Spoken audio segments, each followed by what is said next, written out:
onto your apprenticeship to just be a green dyer. Wow. Wow. I took it very seriously. Yeah. The orange is coming from madder root, which is a plant native to the Middle East. That one is interesting because if you change the temperature, the pH of your dye pot, you can get really drastically different results. So you can get those really great oranges, but you can also get brick reds and rusty reds. You can get browns, you can get purple. It all just depends on how you treat that dye pot. And then if you want a really true red, like what we have at the end of the top there, and then the pinks next to it are coming from the same ingredient, it's called cochineal, which is actually an insect. So it's a bug coming from Mexico, grows on the prickly pear cactus. We actually still use that today to color food and cosmetics. Wow. So, yeah. That's so cool. But they were able to get you just about any color you wanted. The dyers were really providing an important role in society because people were buying fabric. Fabric was an investment. It was going to last you a really long time. Not like today where you buy something, you're lucky if you keep it for a couple of years. Yeah, because you wash it too much today. Yeah, well, you wash it, it's just not really made to last the way that they were making it back then. Right. So you bought a piece of fabric, you expected to use it for at least 10 years. And you were going to cut it down, make it into different things. You were going to change the color of it as well, just to keep things up to date. You know, people aren't going to know that you're reusing it because the color is different, the shape is different, the cut is different. Interesting. So yeah, they were actually providing an important thing. Wow, that's amazing. So the fibers that are on that wheel right there, what's that all about? That is the flax fiber that makes the linen. Okay. The reason why it has that kind of extra bit that you sometimes don't see attached to a spinning wheel, but you won't see if you're using something like wool, is that's a distaff, and the fibers are really long. So flax fibers are usually anywhere from 19 to 40 inches long. That's going to be too long to try and keep organized in your lap. So you have that distaff there, you have your fibers wrapped around the distaff. That's going to help keep things organized, and then you just pull down. You can see what Liz is doing. It's going to give you more assistance in keeping the yarn consistent. Isn't that something? So now, and as a so you guys are weavers, right? Yes. And you learn, and you guys do both, I That's suppose. the wheel, and that's a spinning wheel? Yes, this is a loom, this is a spinning wheel. They would have been two separate jobs in the 18th century. Two separate jobs. Yeah, you would just focus on one thing. The dyeing as well, all of it would have been separate. You would Separate. pick one thing and stick with it, especially because, like I mentioned, the weavers and the dyers need to go through lots of training to learn how to do their Yes. jobs. You go through years of training to learn how to do something, you're going to probably stick with that and do that as your full-time Right, job. right. The spinning is a little bit different because it's something that can be done casually. It's not as hard to learn how to do. It's usually about 3 months of practicing and you'll get comfortable at it. In about a year of practicing, you'll perfect it. There's no formal training though, it really is just practice, getting the feel for it. So you actually see kids learning how to do it, you see people doing it at home, then using it themselves, usually to do sewing or mending with, because like I said, you're reusing your fabric, you're gonna fix it up, you're gonna mend it so you can keep on using it if it does wear out. Right, right. So basically, you're just taking all that flax and you're making a thread, essentially, right? Yeah, yeah. Wow. So you just pull the fiber down, no matter what fiber you're working with, the thing that holds it together and turns it into yarn, string, or thread, call it whatever you'd like, it just twists it together so it wraps the loose fibers around each other. That's how it becomes yarn. So that's what the wheel is doing, is providing all the twist. The yarn coming from the machine up to our hands is twisting. So as you press the pedal down there, it spins your flyer and your bobbin, so the small pieces that are going really fast on the end there. The bobbin spinning is actually pulling the yarn in to collect it for her and store it on the bobbin. Oh, storing it on the bobbin. Nice. So it goes right from her hand through that little metal piece over the hook and onto the bobbin, a nice short trip. And then the U-shaped piece, the flyer, is the part that's creating all the twist, because when that spins, it sends the twist up the yarn. Wow. Really great technology from around the 15th I'm century. telling you, well. And you're well, adding well, water to that just to get it a little bit more pliable, is that? Yeah, so the water is super important when you're working with flax to make linen because of just the natural properties of the fiber.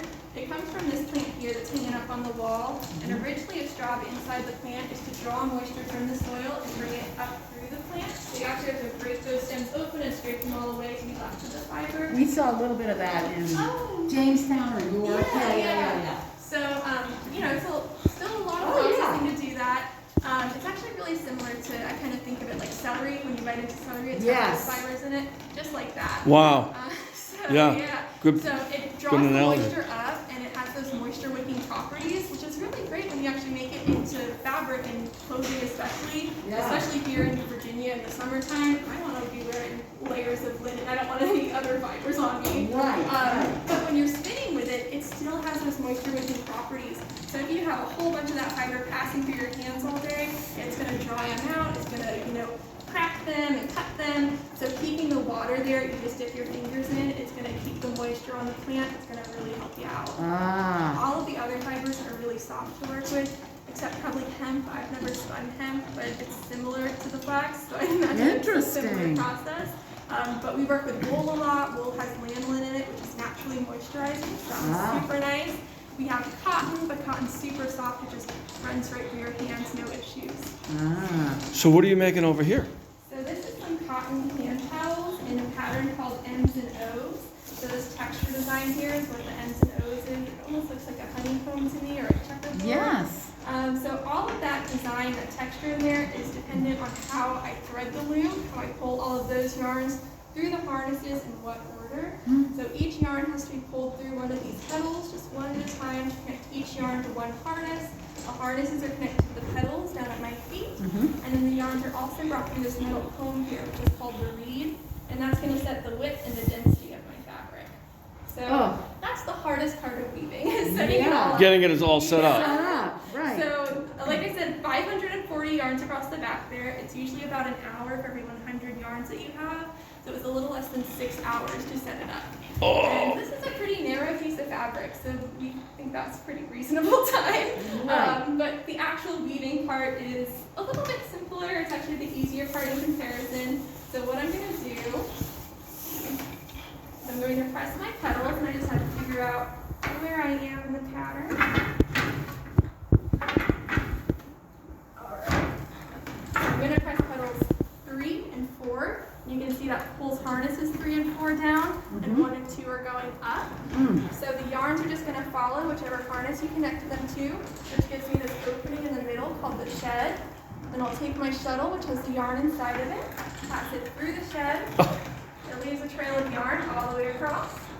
I'll pull back on the beater bar to lock it in place, and then I'm going to switch my petals to 1 and 2. And you can see the harnesses have switched places, which means that the yarns have switched places, so I can go back through the other direction with my shuttle.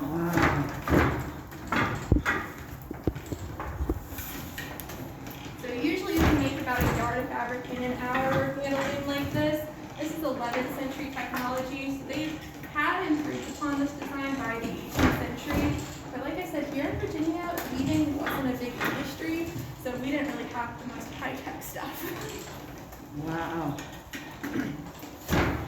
A yard of fabric in an hour. Yeah, so I'm moving really slow right now. But you're going really slow, yeah. Yeah, so you'll pick a pace and you'll stick with that pace. You don't want to go too fast, because if this is your full-time job and you're working sun up and sun down, you want to pick something sustainable. Yeah. But yeah, you'll pick a pace, you'll stick with it, and honestly, it builds up really quickly. Wow, that's incredible. I did work on one project. We did some silk fabric, and for that one, we got, I think it was 6 inches in an hour. It was just so tiny. Oh, So for that one, that one was tough. yeah, But this is pretty average size yarn. You can do bigger, like that blanket at the top there was super quick to weave, because it's a nice thick wool.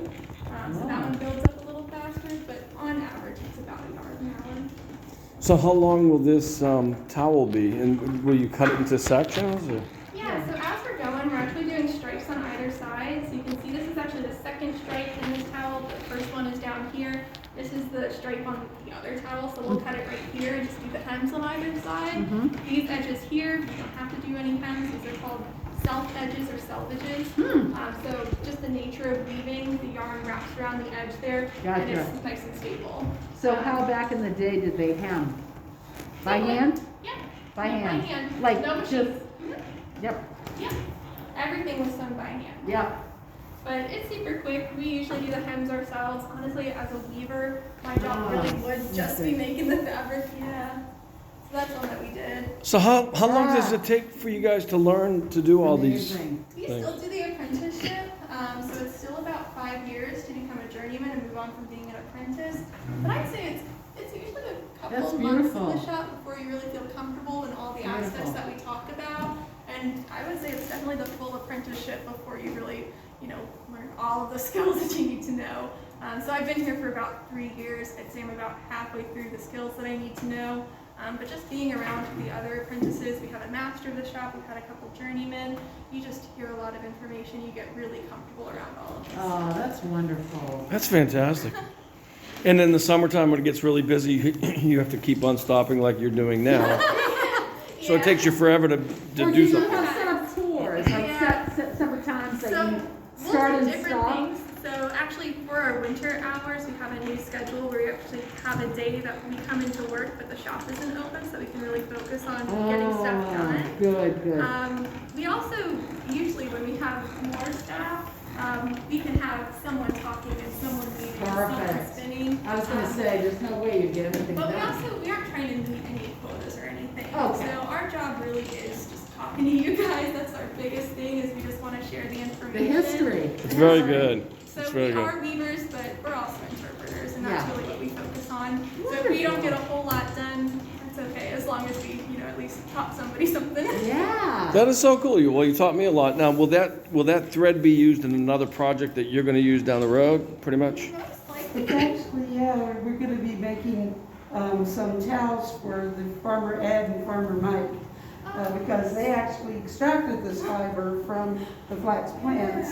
Oh, And they wanted to wow. have some samples to show people that this is what it's gonna look like, real smooth. Oh, That's awesome. wonderful. You guys are great. Thank you so much for the information. Thanks for letting me video. You guys are awesome.